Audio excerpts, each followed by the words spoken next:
this morning, the administration is adjusting its tone on the crackdown in Minneapolis. I do not want to hear that everything's been done here has been perfect. Nothing's ever perfect, and anything can be improved on. And what we've been working on is making this operation safer, more efficient, by the book. The mission is going to improve because of the changes we're making internally. Based on the discussions I've had with the governor and the AG, we can start drawing down those resources as far as those looking for public safety threats being released, and do it in the jail with much less people. So the drawdown is going to happen based on these agreements. But the drawdown can happen even more if the hateful rhetoric and the impediment and interference will stop. I want to bring in CNN's Priscilla Alvarez, who covers immigration for us. You have been covering immigration for so long, Priscilla, and Tom Homan himself. He is a veteran, right, in DHS. What stood out to you from his press conference? Well, Pamela, what we heard from Tom Homan this morning is really his classic approach to immigration enforcement. This is a philosophy that he has held for years, and that is essentially doing targeted enforcement operations, but not foreclosing that if there is another undocumented immigrant or immigrants in the vicinity, that they too can be swept up. So let's walk through what this means for Minneapolis. Well, first of all, Tom Homan had said that he is going to stay until the problem is gone. So over the course of this news conference, he acknowledged multiple times that the status quo was not okay, and he had been having conversations with local and federal officials over the last several days to try to create a path forward. And that path forward, he said, is drawing down the number of federal agents who are in Minneapolis, but also hinging that on cooperation with local officials. Of course, one of the points of tension between the state of Minnesota and the city of Minneapolis, along with the federal government, is the cooperation with local jails. So giving notification to Immigration and Customs Enforcement if someone is being released from a jail that is undocumented and could pose a public safety threat. He said that he was having multiple conversations about that so that there can be more working together and collaboration between the federal government and the local officials. And he said that this is going to be more efficient and, quote, the mission is going to improve because of the changes we're making internally. But on targeted enforcement, this is something we've heard multiple times from Tom Homan, and it is very traditional for Immigration and Customs Enforcement generally, which is to say that they identify who they are going to go after, that in this case they would have a criminal record, and they would pursue that target in these operations. But there is also still the option of collaterals. That is what they're called within ICE. That means any undocumented immigrant that is in the area of that operation that they could take in because of immigration violation. So it doesn't foreclose the idea that may happen.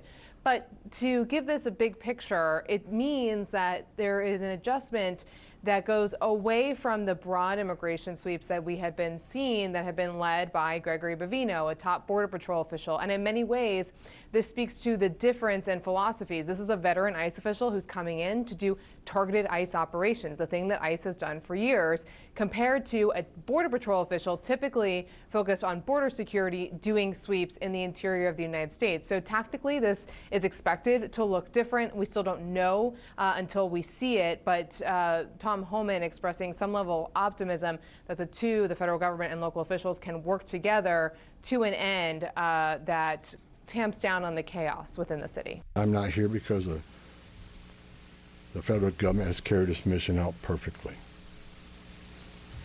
First thing I said to senior staff when I walked in here is what I told you. I didn't come here looking for photo ops or headlines. I come here looking for solutions. And what we've been working on is making this operation safer, more efficient, by the book.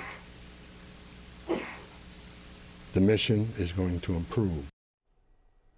With us now is Congressman Seth Magaziner, a Democrat from Rhode Island. He is a member of the Homeland Security Committee. Congressman, thank you for being with us. So the announcement, a drawdown is being planned. It's in the works, conditional, but it's being planned. Also said a focus now on targeted operations, which Homan admitted they got away from. How significant are these statements? Well, first of all, no kidding, they haven't been targeted. And it's a shame that it has taken 2 dead American citizens children being locked up, people having their houses barged into without warrants in order for this to happen. We never should have had this to begin with. And to be clear, it's not just Minneapolis. All across the country under the Trump administration, they've been violating people's civil liberties, including United States citizens, by being untargeted. By their own data, only about 5% of the people who they have locked up and deported are people with violent criminal records. The vast majority of the people they've been detaining are people with no criminal records at all. And so, you know, it's good to hear someone in the administration finally telling the truth, that they have not been operating in a targeted way and that there needs to be change. It's just a tragedy that it's taken so many shattered families and unfortunately the killings of 2 Americans in order to get to this point.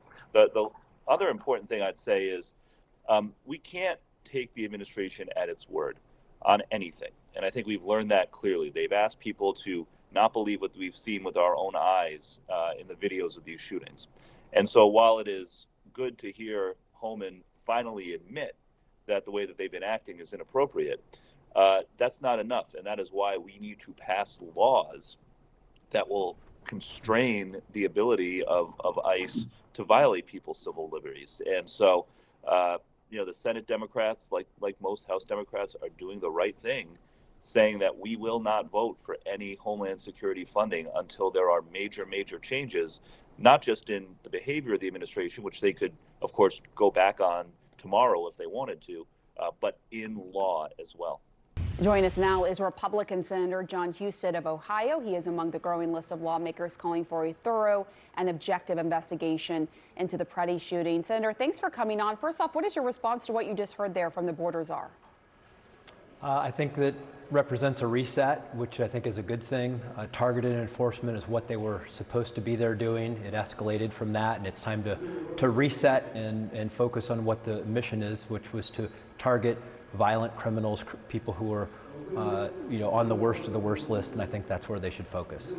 He did talk about what he called progress over the last couple of days, meeting with local officials, talking about working with the county jail on these detainment requests from ICE, where the jail would possibly turn over people who were here illegally with criminal backgrounds. But what is still not clear is whether state officials and local officials can join up forces with federal officials to do this objective, impartial investigation that you've been calling for. What would you like to see happen here?